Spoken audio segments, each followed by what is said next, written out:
वनवास के दौरान भगवान श्री राम और माता जानकी और लक्ष्मण भैया ने केवट से आग्रह किया कि हमें अपनी नाव में बैठाकर गंगा पार लगा दो। हाय गाइस, मैं हूँ शिव और ये छोटा सा प्रसंग हम सबके लिए।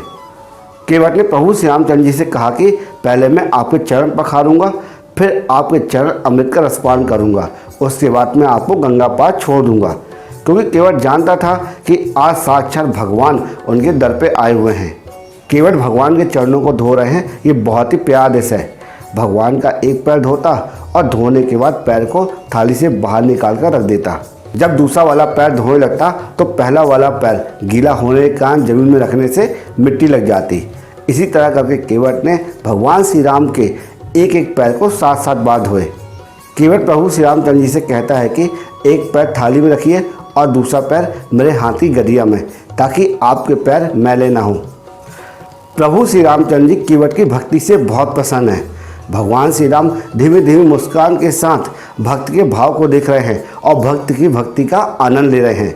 भगवान श्री राम ने केवट से कहा कि मैं ठीक से खड़ा भी नहीं हो पा रहा हूँ, एक पैर थाली में है और दूसरा तुम्हारे हाथों में है। अब बस भी करो, कितना ढोगे मेरे पैरों को, कहीं मैं गिर ना जाऊँ। केवट ने प्रभु श्री रामचंद्र जी से कहा कि अपने दोनों हाथों को मेरे सिर पर रख के खड़े हो जाइए, फिर आप नहीं गिरेंगे। और प्रभु आप चिंता क्यों करते हो, मैं आपको गिरने नहीं दूंगा। दोस्तों, आपने देखा होगा जैसे छोटा बच्चा होता है, जब उसकी माँ उसे स्नान कराती है तो बच्चा अपनी माँ के सिर पर दोनों हाथ रखकर खड़ा हो जाता है। वैसे ही प्रभु आज केवट के सिर पर हाथ रखकर खड़े हैं।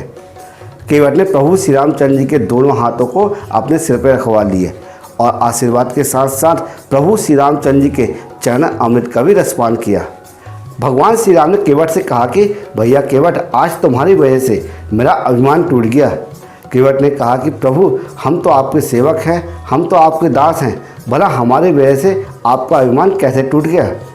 भगवान श्री राम ने केवट से कहा कि भैया मैं सच बोल रहा हूँ। भगवान श्री राम ने कहा कि मुझे इस बात का अभिमान था कि मैं भक्तों को गिरने से बचाता हूँ, लेकिन आज पता चला कि भक्त भी भगवान को गिरने से बचाता है। इस तरह प्रभु श्री रामचंद्र जी ने केवट से अपने मन की बात कही। केवट ने प्रभु श्री रामचंद्र जी का जम के सेवा सत्कार किया और मधुर भजन के साथ माता जानकी, प्रभु श्री रामचंद्र और लक्ष्मण भैया को गंगा पार किया। गंगा पार उतरते ही केवट ने प्रभु श्री रामचंद्र जी से एक और आग्रह किया, एक दया मुझ दीन पर कर दो दीन दयाल, जिस दिन जाऊँ घाट तेरे करो मोहि भव पार। उतराई न मांगता उपहार, मांगता श्री राम चरण की शरणा मैं बारंबार।